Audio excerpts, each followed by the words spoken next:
The following is a special presentation of Greater Chicago Broadcast Ministries. On April 6, 1891, 15 Lombard women, led by Chicago attorney Ellen A. Martin, marched into their local polling place and demanded to vote. It was 29 years before the 19th Amendment to the United States Constitution secured women's right to vote nationwide. Martin and her colleagues, all prominent Lombard women, were able to vote because 22 years earlier, Civil War General Benjamin Sweet, author of the founding Charter of Lombard, deliberately wrote, "All citizens shall be entitled to vote at any election." Weeks later, Illinois legislators effectively closed the loophole Ellen Martin used in Lombard through passage of the School Act, granting women in Illinois the legal right to vote in local school elections, but simultaneously denying them suffrage in other elections. Women in Illinois had to wait 29 years before they could vote equally with men. All citizens, the Lombard women who voted 29 years before the 19th Amendment, and the story of those who made it possible.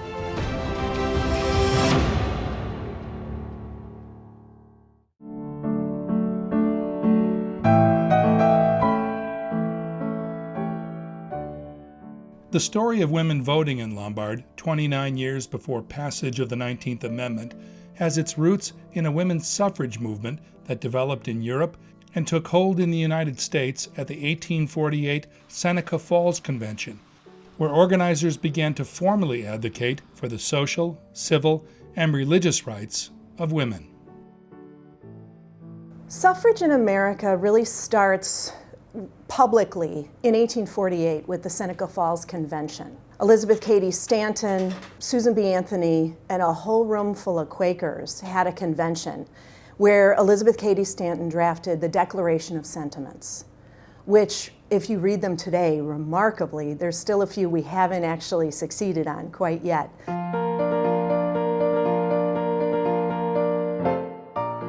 Folks who were in the abolitionist movement attend because women will really see these as kind of linked rights issues. And of course, some are very concerned with the rights of African American women, some are not as concerned with the rights of African American women. A suffragist follows the ideology of Susan B. Anthony as the leader and others who are women who want to be enfranchised to vote in the United States.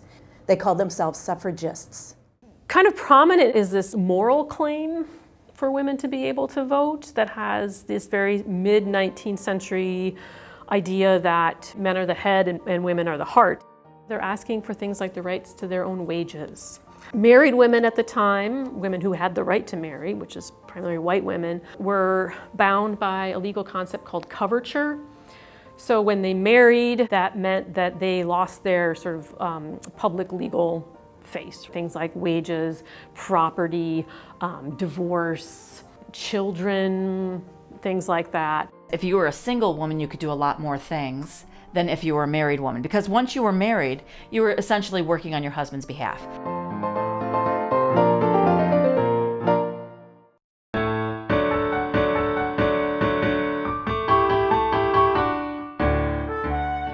The growth of the American women's suffrage movement and its local impact in what was to become Lombard, Illinois, was interrupted in 1861 with the outbreak of the Civil War. On October 8, 1862, the Union Army's 21st Wisconsin Regiment, under the command of Colonel Benjamin J. Sweet, found itself 100 yards in front of the left of the main line, in a position between the Union and Confederate armies. In the ensuing fight, Sweet, a 38-year-old Kirkland, New York native, took a mini-ball in the right arm. The wound was serious, but Sweet survived, losing use of the limb for the rest of his life.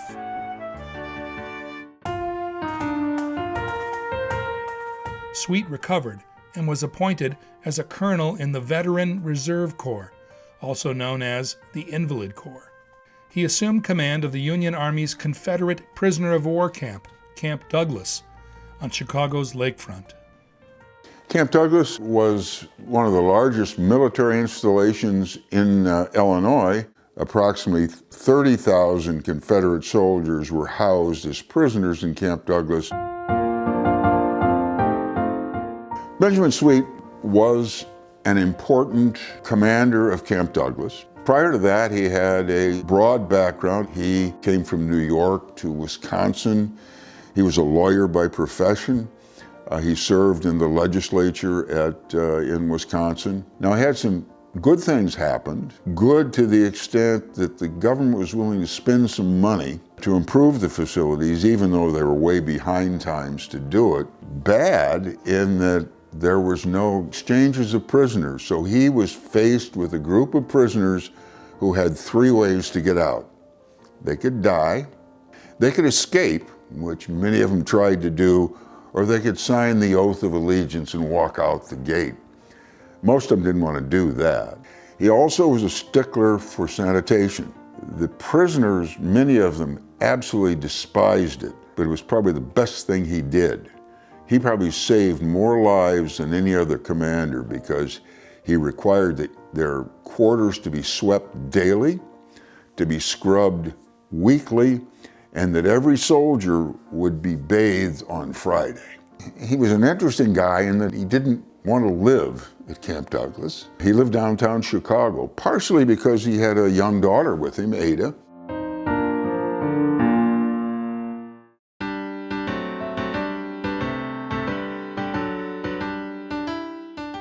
When the Civil War ended, Benjamin Sweet bought a farm 19 miles west of Chicago in Babcock's Grove.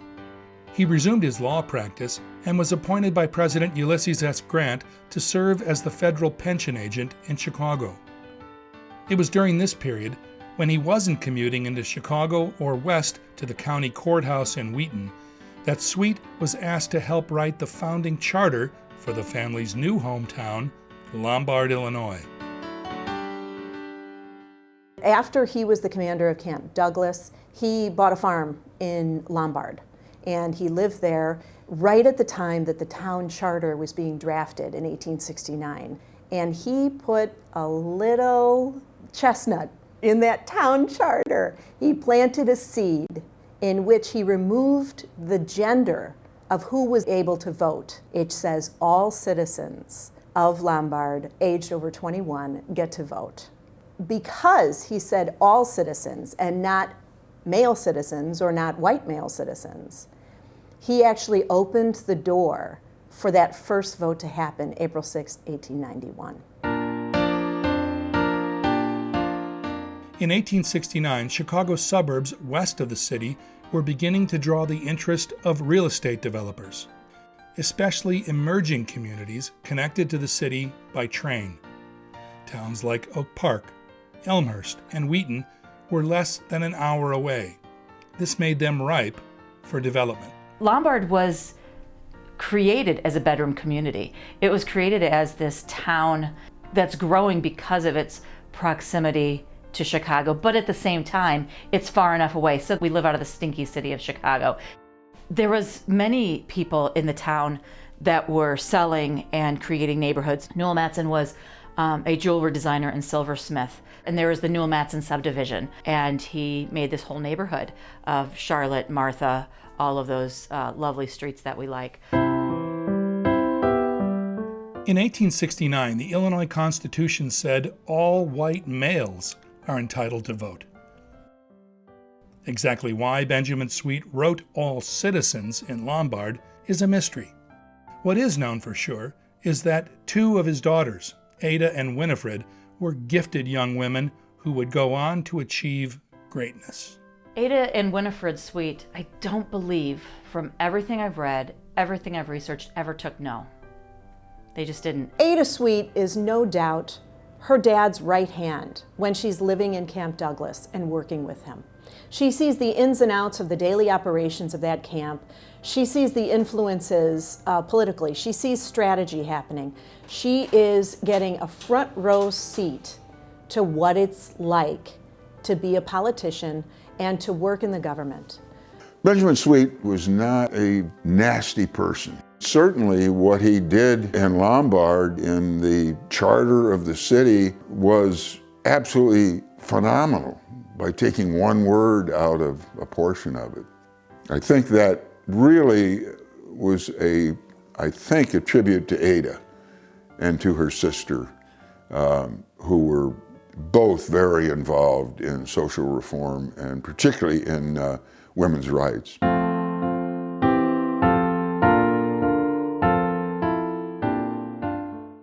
Ada Celeste Sweet was born in Stockbridge, Wisconsin, February 23, 1853, and became one of the most noted women in American public life. She was described as being a tall, straight, lithe figure with a clear-cut, intellectual face and reddish-brown hair.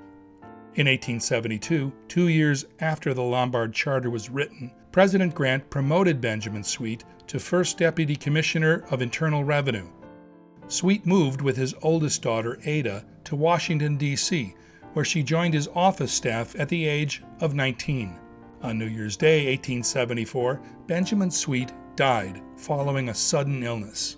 Ada was forced to return to Lombard to care for her mother and 4 siblings, ages 18, 15, 11, and a 1-year-old. The loss of Benjamin Sweet's position left the family in financial hardship. Ada's mother died in a train accident in 1878, leaving Ada as head of the household. During her time with her father in Chicago, at Camp Douglas, and in Washington, D.C., Ada Sweet had developed a commanding grasp of the government's revenue operation, and President Grant took the extraordinary step of appointing her to fill her late father's position in Chicago. Ada Celeste Sweet went on to serve 4 presidential administrations, resigning in 1885 to engage in business for herself. She also served as the president of the Chicago Women's Club, literary editor for the Chicago Tribune, authored and published many opinion articles, and advocated for social causes including child labor, the creation of a public ambulance service, and women's suffrage until her death in 1928. Frank Peck, a lifelong Lombard resident, recalled in his diary how Ada Sweet, always civic-minded and generous, had returned to Lombard for a visit and offered a Webster's Complete Dictionary to the best speller in town. The spelling bee competition was open to all. According to Peck, when the word diarrhea was given out, competitors went down like autumn leaves before a winter blast. The eventual winner correctly spelled the fitting word eleemosynary, which means generosity or charity. In a 1921 speech in Santa Rosa, California, Sweet told her audience, "No matter how long men of wisdom and of science advance their plans and move the world in many ways, it takes the rousing of the heart to create enough energy to do great things."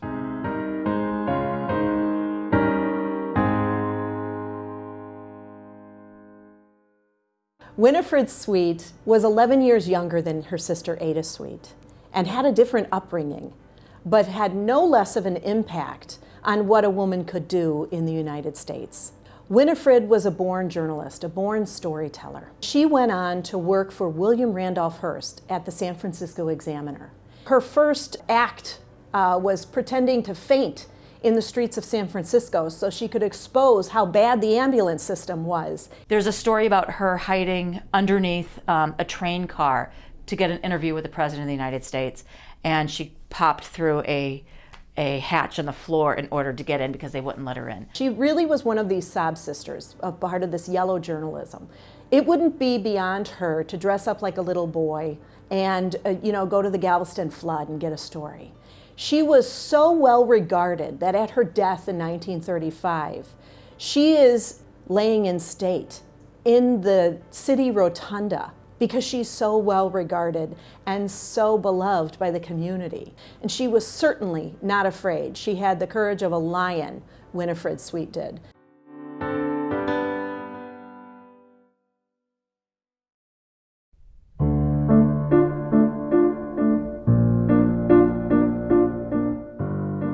In 1891, Lombard, Illinois was home to 500 souls. Yankee migrant families like the Churchills, Plums, and Pecks lived side by side with immigrant neighbors with names like Klutzmeyer, Flegge, Marquardt, Reber, and Fisher. Wood plank sidewalks straddled muddy streets in the tiny downtown, which often flooded during spring rains. The two largest buildings, the Lombard Hotel and the First Church of Lombard, stood in contrast to miles of surrounding farmland. Records show the village treasury held a balance of $632.39 in 1891. Public education in Lombard ended after the 8th grade. Graduates had to travel miles either to Wheaton or Oak Park for high school. Lombardians were also patriotic. One resident recalled at a public meeting the reading of the Declaration of Independence. When it was discovered that no one had a printed copy, Mr. Thomas Filer rose to his feet and cited it word for word, from memory, without any hitch or error.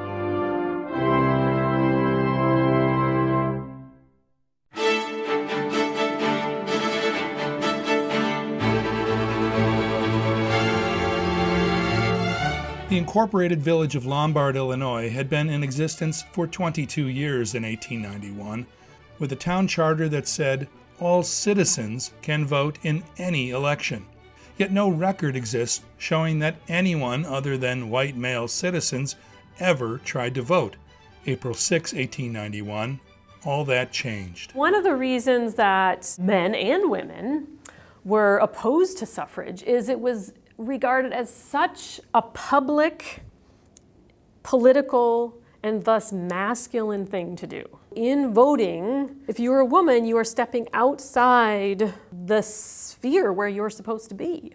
And voting had long been a very sort of rowdy and public, raucous, drunken event that was sometimes, took place on the public square, and people would be gambling and drinking all day long.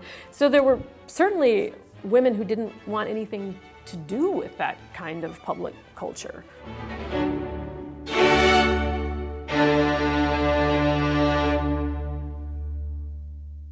People might wonder why it took so long, from 1869 until 1891, for women to actually vote. And really it was a matter of the right person with the right knowledge making it happen. And that was Ellen Martin. Ellen Annette Martin was born January 16, 1847, in Chautauqua County, New York, in the tiny hamlet of Keontown. The daughter of Abram and Mary Eliza Martin, Ellen's grandfather, Captain William Martin, served in the War of 1812 and was taken prisoner by the British Army when Buffalo, New York was burned in 1813.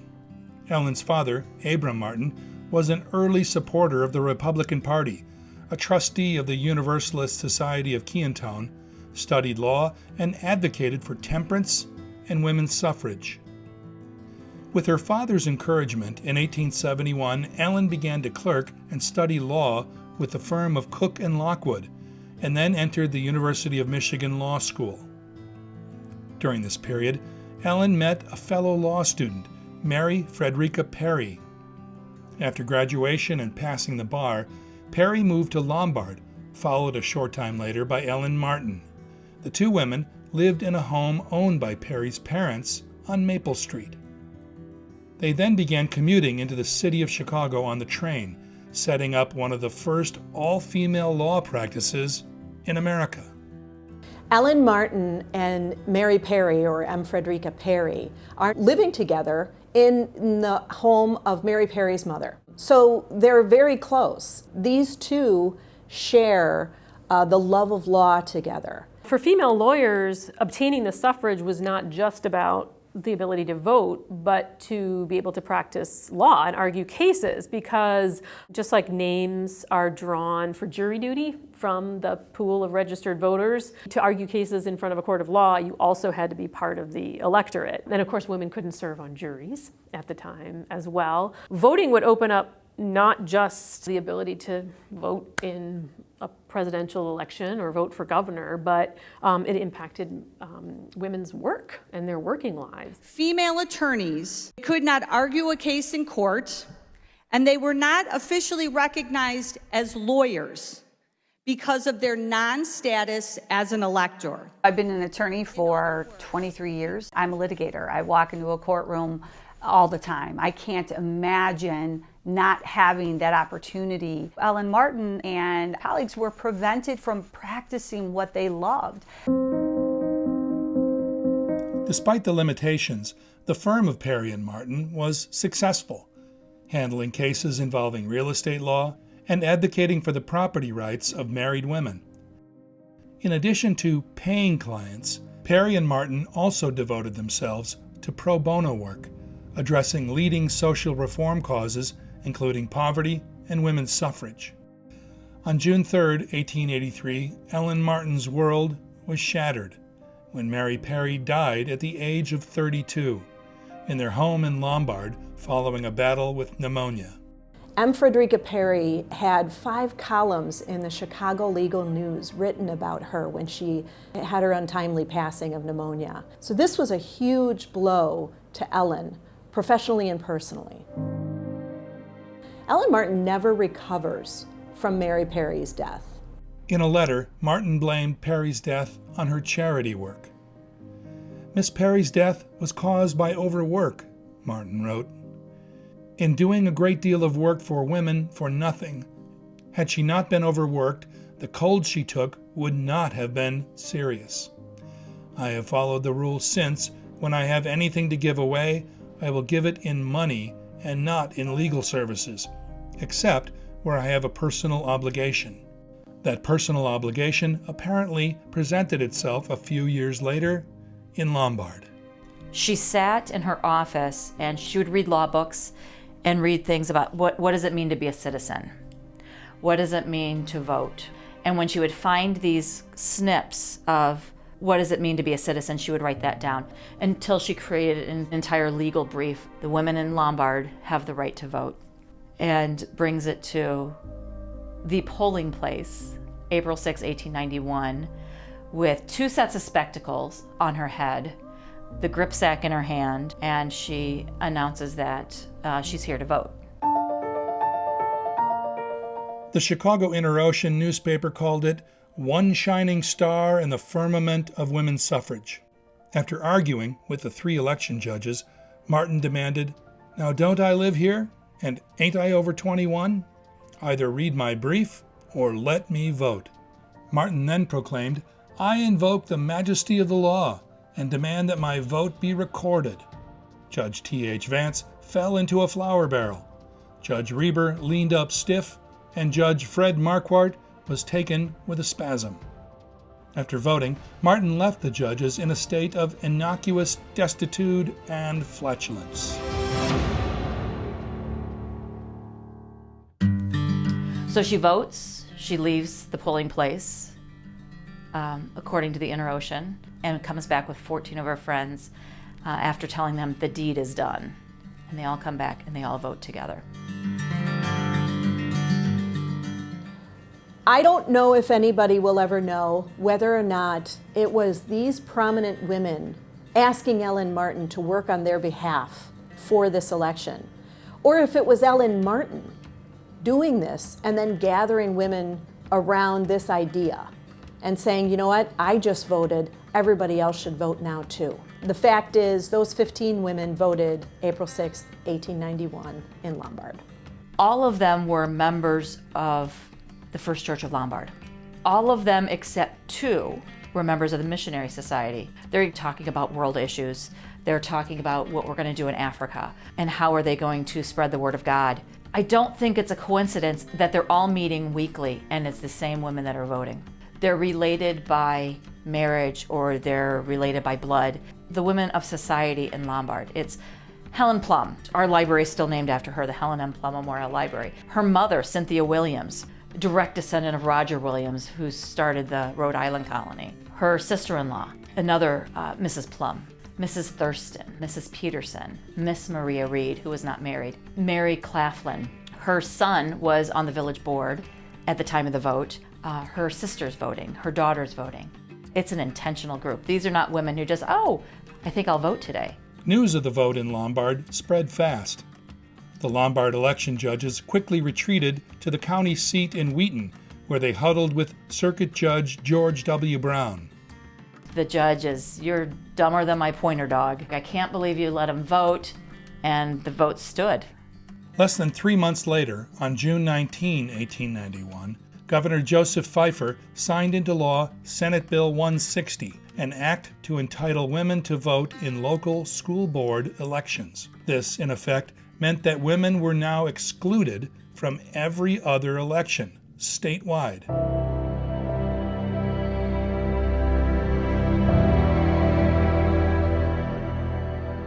Back in Lombard, the town charter, which still said all citizens can vote, was never changed.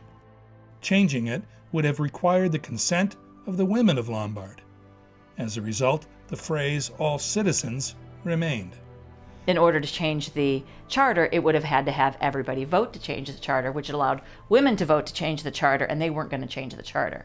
When the women voted in Lombard in 1891, one of the things that resonated through the town immediately afterwards was that Lombard will now be a safer, kinder, and gentler place. Because you have all voices who can come forward and vote, it changes the community. In 1913, Illinois became the first state east of the Mississippi River to grant women the right to vote in presidential elections. In 1919, Illinois became the first state to ratify the 19th Amendment to the U.S. Constitution, which gave women the right to vote in all elections. Lombard should be really proud of this legacy. Not many communities have stories like this that they go to the heart of the matter. And I think they're moments that we shouldn't ignore. Way to go, Ellen Martin, and thank you and all of your friends for making it available to me and my girls and the women of the state of Illinois to vote. This starts people thinking about women's enfranchisement and empowering women to make their own choices as citizens, because they're all citizens. If you read through the news and you're depressed about it, there's so much that needs to be done. Who you vote for does matter. It actually does, in fact, change the course of history. There's no one to tell us no. In this country, we're allowed to vote, and if we don't do them, it's not only on us. And I think that we all need to take that right that we have to vote, or just to be a citizen, and run with it and do good with it.